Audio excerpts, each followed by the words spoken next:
class 9 ছাত্ৰজন নমস্কাৰ তোমালোক মই জেনাৰেল সায়েন্সৰ কিছুমান দৰকাৰী এমসিকিউ বুজাই দি আহিছো চোৱা এই কোৱেশ্চনটো তলৰ কোনটো যৌনৰ অপচন এ আছে কলেৰা বি আছে এইডছ সি আছে ডেংগু ডি আছে জ্বৰ তেছবা যৌন ৰোগ সেক্সুৱেল ডিজিজ যিবোৰ ৰোগ ৰক্তদান অসুৰক্ষিত যৌন সম্পৰ্ক নতুবা দুগ্ধপান আদিৰ দ্বাৰা সংক্ৰমণ হয় তাকে যৌন ৰোগ বোলে যেনে এইডছ আৰু এইডছৰ ফুল মিনিংটো হ'ল এইটো চোৱা এ মানে একুৱাৰ্ড আই মানে ইমিউনো ডেফিচিয়েন্সি আৰু এছ মানে সিন্ড্ৰম সম্পূৰ্ণ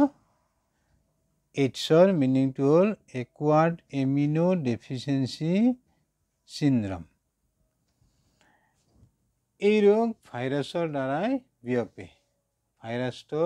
ভাইৰাছৰ নাম বা ভাইৰাছটোৰ নাম এইচআইভিৰ ফুল মিনিং এইটো হিউম্যান ইমিউনো ডেফিচিয়েন্সি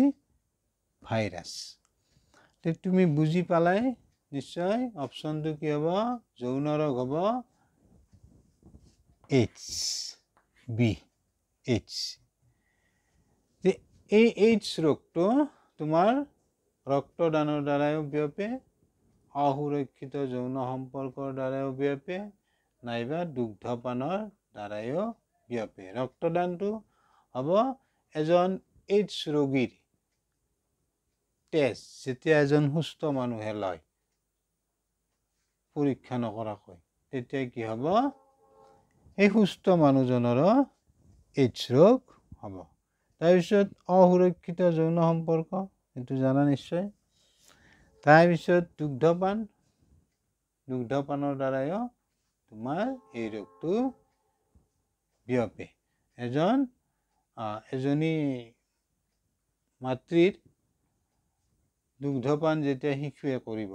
তেতিয়া সেই শিশুটোৰ কি হ'ব এইডছ ৰোগ হ'ব তে বুজি পালা নিশ্চয়